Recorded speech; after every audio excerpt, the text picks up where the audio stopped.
Hi, good morning, everybody. This is Marilyn. Do we have audio this morning? Yes, no, maybe? Yes. Thank you. Good morning, everybody. This is Marilyn, and this is the early morning welcome to my world. The last day of November. This is November 30th, and it is a Monday.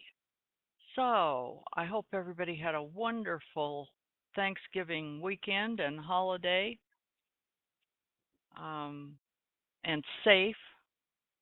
So you should be just about getting close to running out of the leftovers by now, I would think.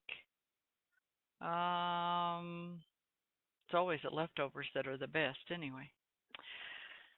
So, um, let's see. This morning in the markets, what have we here?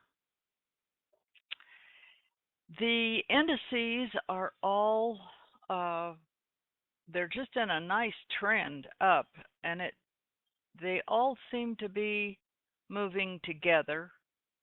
Uh, Last week we had TF was a little stronger than the rest, and the week before that it was the NQ. So if you are trading these indices, it it's a good idea to keep all four of them up in a little small chart someplace so you can figure out which one is the strongest one and then trade that one because you're likely to have a better opportunity in trading.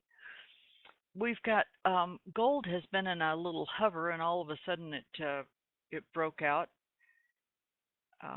The dollar is kind of in a range, and so are bonds. We've got economic news coming out later this week, especially on Friday. Friday is going to be a huge news day.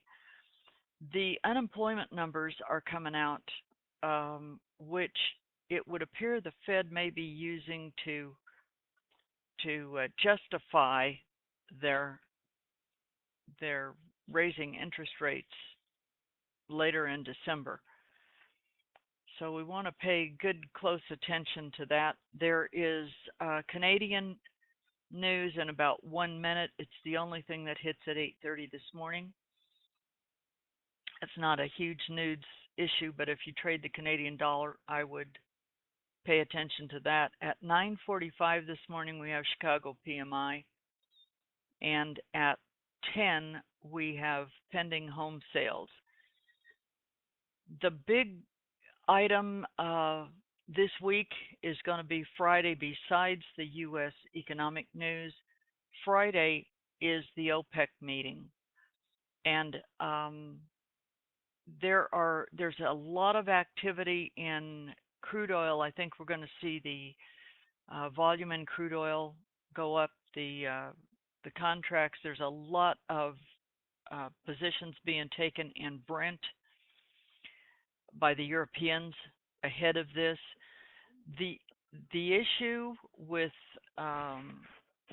this OPEC meeting is that pending the U.S. lifting the sanctions on Iran, they are going to start flooding the market with Iranian oil. Keep in mind, the Iranians were second in production only to the Saudis. So the Saudis are being pressured to cut their production back in order to get the price up. So there's just a lot of tug of war, I guess, is kind of what's going on with the big oil producing countries and Russia also, because their economies are more dependent upon crude oil production. The Saudis, that is their economy, but some of the others, they're heavily vested in the outcome of this meeting. So it's going to be a big, big deal. We've got the VIX closed out Friday, and the market only traded in an early session, but closed out about 15. The indices seem to be continuing this trend up. How long this is going to last is, we need a crystal ball, but a lot of the underlying stocks are really overbought. So time will tell. This morning in crude oil, we had for all of the night owls, you should have had a really nice trade. This started, I guess, about 5 this morning. I thought it was earlier than that, but it's about 5 o'clock this morning right here. Got a very nice, just a classic Apex E. Um, Taking that from with any of the Apex entries, 3 ticks above the E, take the top of the P, which I have done sometimes, especially a couple ticks over the top of the settlement, or at the low. There's this little dotted line right here is the prior session low. But take that onto the green ice, and if you could squeeze a few more ticks out to this magnet, that's at 42.30. That would have been a really nice trade for you. So this, taking this back the other way, is not a timeline that I particularly like, because I don't like sitting through these tall bars in here. But this also, especially this past week, because the markets were a little slower, but using the 6-tick in a slow market with crude oil is really very useful. So keep that in mind. Got a lot of volume here on this sharpshooter. A lot of volume. And keep in mind, that's why we have the green ice lines on here, is because 70 to 80% of the volume from the previous session is within that range. So it's real important. The reason that's important is the bus drivers know where all that stuff is. So remember, the bus drivers go where the business for them is. They're looking for the passengers for their bus. So these are very significant marks on here. That's about all I see for right now. And we're going to continue to remind people about this chat room, because what's happening is a really good thing. We're getting more and more members into this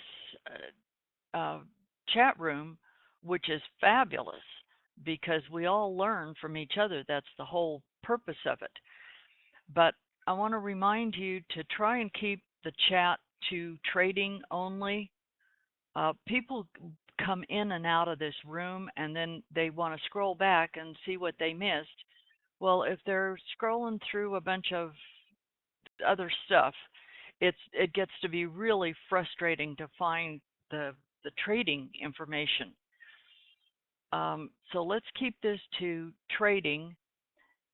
The other thing is, if it takes more than 3 or 4 or 5 little lines in here to explain what you're trying to explain, that is best done in the forum, because the same reason people get tired of scrolling. I mean, we've had close to 100 people in this room, but the information is extremely valuable.